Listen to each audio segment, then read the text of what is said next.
You believe you can or believe you can't. Either way, you're right. Let me show you what a belief is. Stand up real quick. Stand up.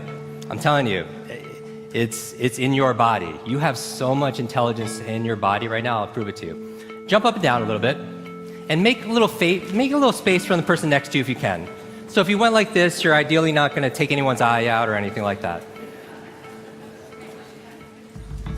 Okay. Now, stop bouncing. I love the energy though.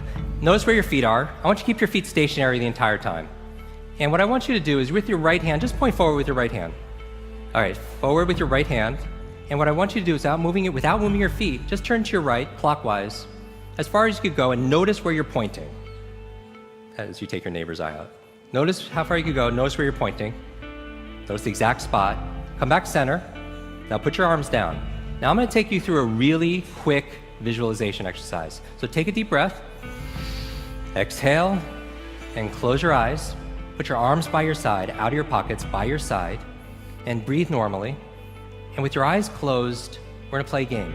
I want you just imagine that you're raising your arm again, but this time imagine you're turning twice as far, 2 times as far. Like you're getting a good stretch, it's pleasant. Feel that in your body. And if you can't imagine it, just imagine that you're imagining it. And then again, raise your arm, point forward. And this time, no, with your eyes closed, just imagine,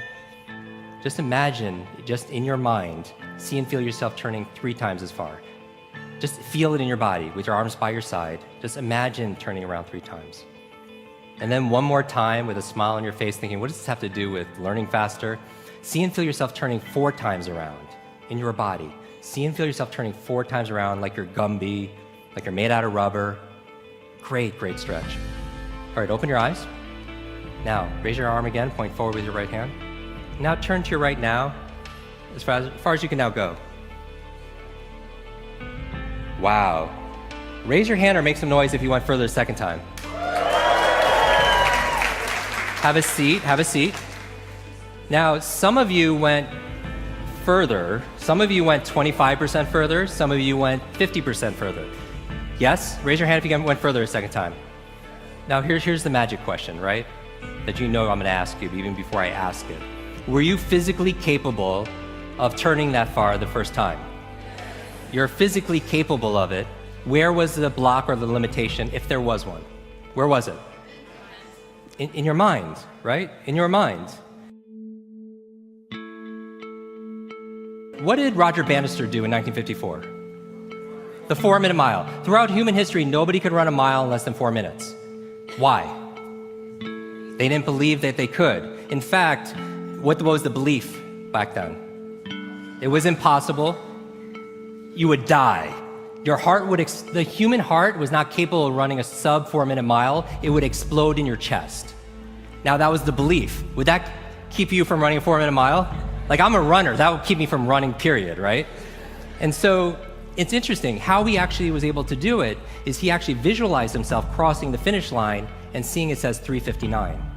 Because he knows what you know as superheroes and doing these thought experiments, that success is an inside-out game, right? That in order to take the invisible and make it visible, just like a thermostat, right? You visualize things here, and then you make it out here. He knew it had to happen here first, because all behavior is belief-driven.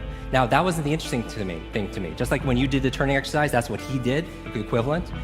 The interesting thing is what happened in the next couple years. Nobody could do it for thousands of years. One person does it. What happens? Yeah, dozens of people started breaking the 4-minute mile. Now, in that year, was there big advancements in shoe technology and nutrition and training methodology? No. Where was the change? A change in belief.